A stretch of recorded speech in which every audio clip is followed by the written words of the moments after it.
Welcome back to my channel S কিচেনের পক্ষ থেকে আমি শেফালি নিয়ে এসেছি আজ আপনাদের জন্য আরও একটি নতুন স্বাদের নতুন রেসিপি। প্রচণ্ড গরমে আজ করব আমি বেলের শরবত।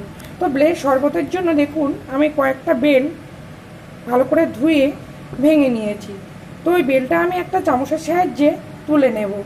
আমার আরও নিত্য নতুন রেসিপি পেতে আমার চ্যানেলটিকে সাবস্ক্রাইব করুন আর পাশে থাকা বেল আইকনটিকে অল করে রাখুন, যাতে সবার প্রথমে আমার নোটিফিকেশন আমার কাছে পৌঁছে যায় আর আপনি অতি সহজেই দেখে নিতে পারেন। তো আরও কিন্তু অন্য উপকরণও আছে। তো ভিডিওটি স্কিপ না করে প্রথম থেকে শেষ পর্যন্ত দেখবার জন্য অনুরোধ করছি।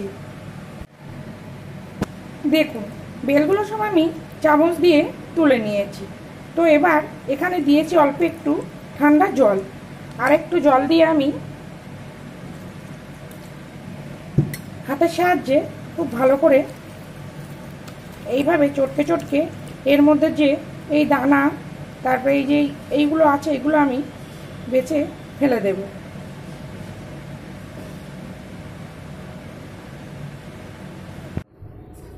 দেখুন বেল থেকে আমি দানা আর আঁশগুলো আলাদা করে দিয়েছি।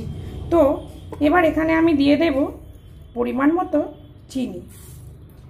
বেলটা কিন্তু খুবই মিষ্টি, তার জন্য আমি এখানে অল্প চিনি ব্যবহার করব। আর দিয়ে দেব লিকুইড দুধ। এটা লিকুইড দুধ মানে আমি গুঁড়ো আমুল দুধ এখানে আমি গুলে নিয়েছি। আপনারা চাইলে গরুর দুধও কিন্তু ব্যবহার করতে পারেন। আর এই প্রচণ্ড গরমে বেলের শরবত খেলে শরীরও কিন্তু ঠান্ডা থাকবে। এইভাবে একটু ভালোভাবে মিশিয়ে নেব। দেখুন দুধ আর চিনিটা আমি 4 থেকে 5 মিনিট খুব ভালোভাবে মিশিয়ে নিয়েছি। এবার এখানে দিয়ে দেব অল্প একটু লবণ স্বাদটা বাড়ানোর জন্য, দিয়ে আরেকটু মিশিয়ে নেব। আর ঘনত্বটা আপনারা যেমন খাবেন সেটা বুঝেই কিন্তু জল বা দুধ ব্যবহার করবেন।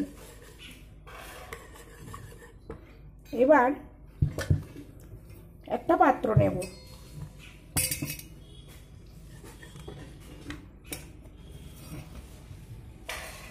নিয়ে আমি সেঁকে নেব।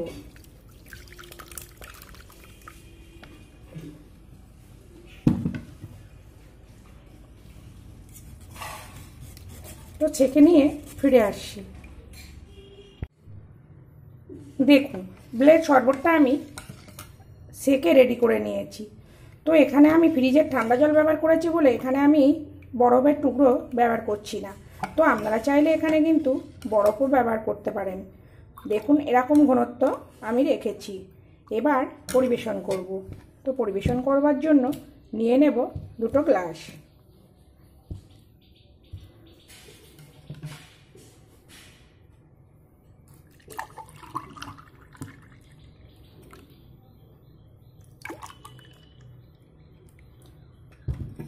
দেখুন আপনারা চাইলে কিন্তু এটা ফ্রিজে রেখেও আরও ঠান্ডা করে পরিবেশন করতে পারেন।